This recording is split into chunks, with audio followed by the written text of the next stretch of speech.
ایک ایسا گھوڑا جو اڑنے کی صلاحیت رکھتا ہے، سنہرے پنکھوں اور چاندی جیسی رنگت والے تاریخ کے بے مثال گھوڑے جو کبھی حضرت سلیمان علیہ السلام کے لشکر کی شان ہوا کرتے تھے۔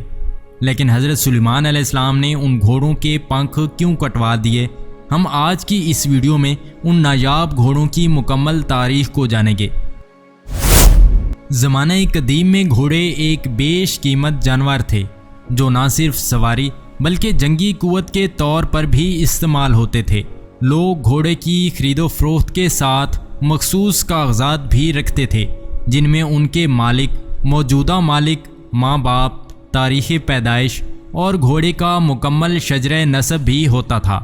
یہ ایک مکمل دستاویز ہوتی تھی جو ان گھوڑوں کے اعلیٰ نسل ہونے کا ثبوت ہوا کرتے تھے۔ نیز ان گھوڑوں کی تربیت کے لیے نوکر چاکر اور رہائش کے لیے بڑے بڑے استبل ہوتے تھے۔ مختصر یہ کہ گھوڑوں کی تربیت اور ان کی نسل کے متعلق معلومات قدیم زمانے میں ایک فن اور قابلیت مانی جاتی تھی۔ روایتوں کے مطابق ملکہ سبا بلقیس حضرت سلیمان علیہ السلام کے اڑنے والے تخت سے بھی بہت متاثر تھی، لہٰذا ایک دفعہ ملکہ بلقیس کو یہ خواہش ہوئی کہ وہ بھی اس تخت پر بیٹھ کر حضرت سلیمان علیہ السلام کے ساتھ سیر و سفر کریں۔ لہٰذا اس نے حضرت سلیمان علیہ السلام سے کہا کہ اے اللہ کے نبی، آپ ہر روز تخت پر بیٹھ کر فضاؤں میں سفر کرتے ہیں اور تمام دنیا کے گرد پھرتے ہیں، آپ ایک دفعہ مجھے بھی اپنے ساتھ لے چلیں تاکہ میں اس تخت پر سیر کر سکوں۔ حضرت سلیمان علیہ السلام نے ہوا کو حکم دیا کہ وہ ملکہ سبا کی خواہش پوری کرے، لہٰذا ہوا نے تخت کو اڑایا اور ان سب کو لے کر ایک جزیرے میں اتار دیا۔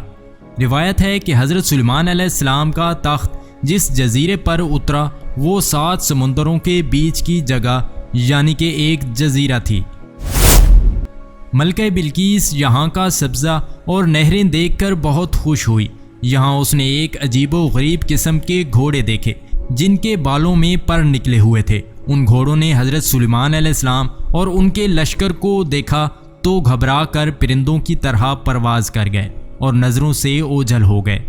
یہ گھوڑے سلیمان علیہ السلام کو بہت پسند آئے۔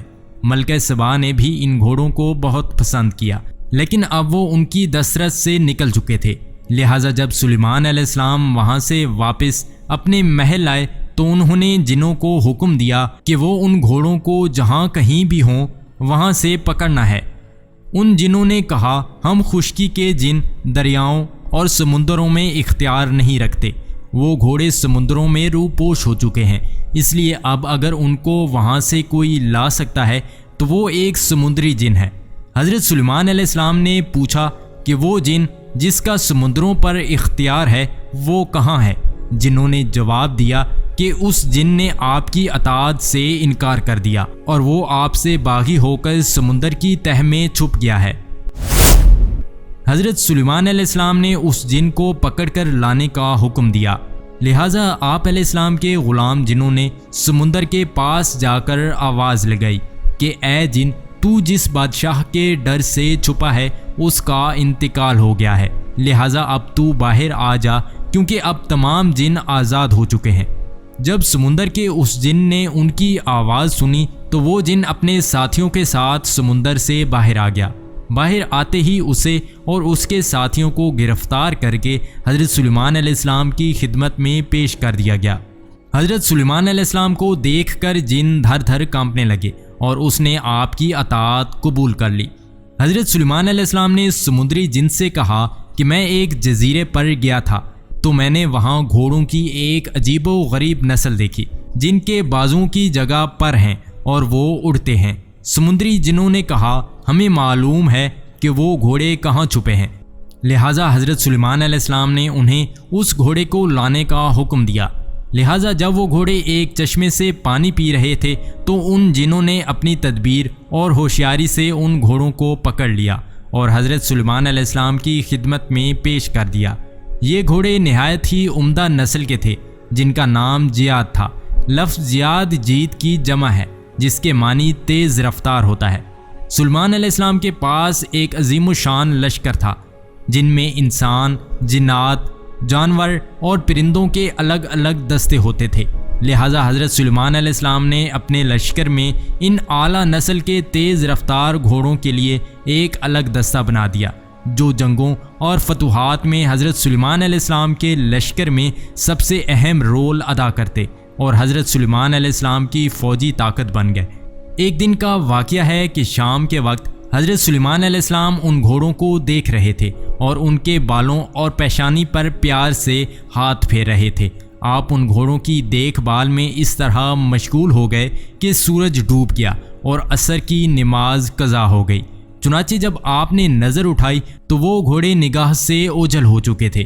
اس وقت حضرت جبرائیل علیہ السلام نازل ہوئے اور حضرت سلیمان علیہ السلام کو خبردار کیا کہ اے سلیمان، تم دنیا کی مال کی محبت میں اتنے مشغول اور گرفتار ہوئے کہ نماز عصر بھی ادا نہ کر سکے۔ اللہ کو تمہاری یہ مشغولیت پسند نہیں آئی۔ حضرت سلیمان علیہ السلام نے گڑ گڑا کر اللہ کے دربار میں توبہ و استغفار کیا اور سجدے میں گر کر دیر تک روتے رہے۔ حضرت سلیمان علیہ السلام نے فرمایا، میرے رب کی عبادت سے مجھے اس چیز نے غافل کر دیا، میں ایسی چیز ہی نہیں رکھوں گا۔ حضرت سلیمان علیہ السلام کو اتنا دکھ ہوا کہ آپ نے ان گھوڑوں کو پیش کرنے کا حکم دیا اور پھر ان کے پروں کو کٹوا دیا۔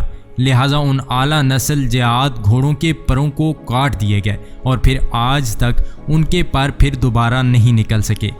اس کے بعد دوبارہ کبھی اس دنیا میں اڑنے والے گھوڑے نہیں دیکھے گئے۔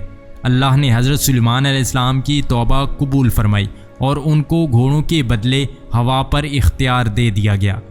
یہ ہوا ان گھوڑوں سے کئی زیادہ تیز رفتار تھی جو آپ علیہ السلام کے لیے مسخر کر دی گئی، جس سے حضرت سلیمان علیہ السلام 1 مہینے کا سفر 1 دن میں طے کر لیا کرتے تھے۔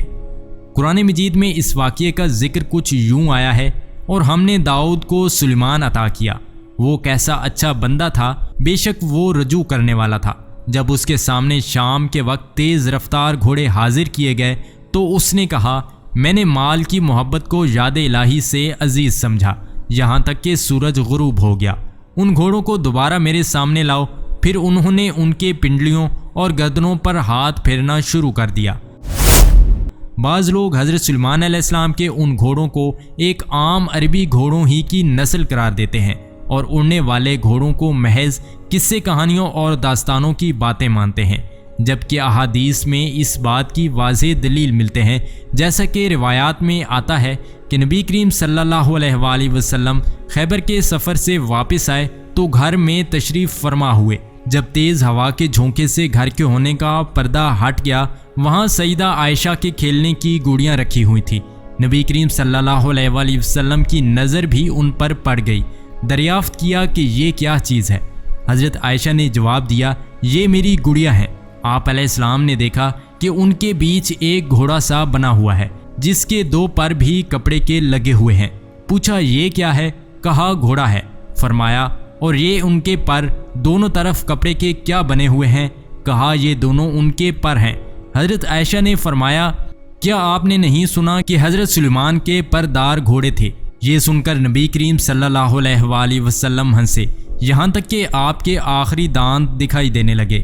اس روایت سے یہ بات صاف ہو جاتی ہے کہ حضرت سلیمان علیہ السلام کا گھوڑا کوئی عام گھوڑا نہیں تھا، بلکہ ان کے حقیقی پر تھے، اور اس بات سے عرب لوگ واقف تھے۔ روایتوں کے مطابق جب حضرت سلیمان علیہ السلام نے ان گھوڑوں کے پر کاٹ دیے تو پھر کبھی ان کے پر نہیں آئے، جبکہ ان کی نسل برقرار رہی۔ امام علی مقام حسین ابن علی کا گھوڑا ذوالجناح بھی انہی گھوڑوں کی نسل سے تعلق رکھتا تھا، اور ذوالجناح کا شجرہ نسب حضرت سلیمان علیہ السلام کے گھوڑے سے جا ملتا ہے۔ دنیا کی الگ الگ تہذیبوں، علاقوں اور مذاہب میں اس اڑنے والے گھوڑے کا ذکر ملتا ہے۔ قدیم یونان میں اس گھوڑے کو پیگاسس کے نام سے یاد کیا جاتا ہے۔ گریک مائیکالوجی کے مطابق یہ گھوڑا قدیم یونان میں ہوا کرتا تھا، جس کا رنگ سفید تھا۔ کہتے ہیں کہ پیگاسس کا جنم ایک سپاہی پوزائیڈن اور ایک راکشش عورت میڈوزا کے ملاپ سے ہوا تھا۔ رومن میتھولوجی کے مطابق پیگاسس کو صرف وہی شخص اڑا سکتا ہے جس کا دل خالص اور سچا ہو۔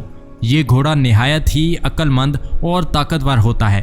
قدیم یونانی لوگ اسے زیوس دیوتا کی سواری مانتے تھے، جو زیوس کو آسمانی بجلیاں لا کر دیا کرتا تھا۔